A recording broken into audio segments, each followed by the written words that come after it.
Indo তিব্বত সীমান্তে ভারতের শেষ গ্রাম ছিটকুল। তোমরা সবাই জানো ভারতের শেষ দুটি গ্রামের কথা, মানা এবং ছিটকুল।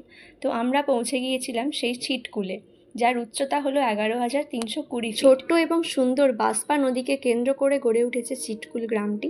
হিমাচল প্রদেশে অবস্থিত এটি একটি খুবই সুন্দর গ্রাম, যেখানে গেলে আলাদা করে শান্তির দরকার। রাতের আকাশে দেখা মেলে অগুন্তি তারার, সে এক অন্যরকম অনুভূতি। ছিটকুল যেতে গেলে ক্রস করতে হয় এই নিগুলসারি ব্লক পয়েন্ট, যেটি বর্ষাকালে খুবই ভয়ঙ্কর রূপ নেয়। আর আমরা গিয়েছিলাম সেপ্টেম্বর মাসে তো জানোই হিমাচলের কী অবস্থা হয়েছিল। তবে হিমাচলের পুলিশ এবং প্রশাসন খুবই তৎপর রাস্তাটিকে ঠিক করার জন্য। নিগুলসারি পেরিয়ে গেলে আর কোনো ভয় নেই, রাস্তা খুবই ভালো আর সুন্দর। আর রাস্তায় আমাদের সাথ দিয়েছিল অসংখ্য আপেল গাছ, পুরো লাল হয়েছিল গাছগুলো, আপেল মানে এত আপেল হয়েছিল। আর আমরা ছিটকুলে থাকিনি, আমরা থেকেছিলাম রকছামে আমাদের হোটেল ছিল কিন্নর রিট্রিট।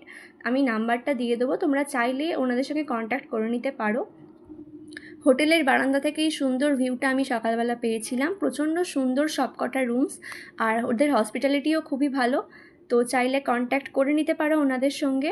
আর আমার ভিডিওটা ভালো লাগলে অবশ্যই একটা লাইক করে দিও, সাবস্ক্রাইব করে যেও পরের ভিডিওর জন্য। দেখা হচ্ছে খুব তাড়াতাড়ি।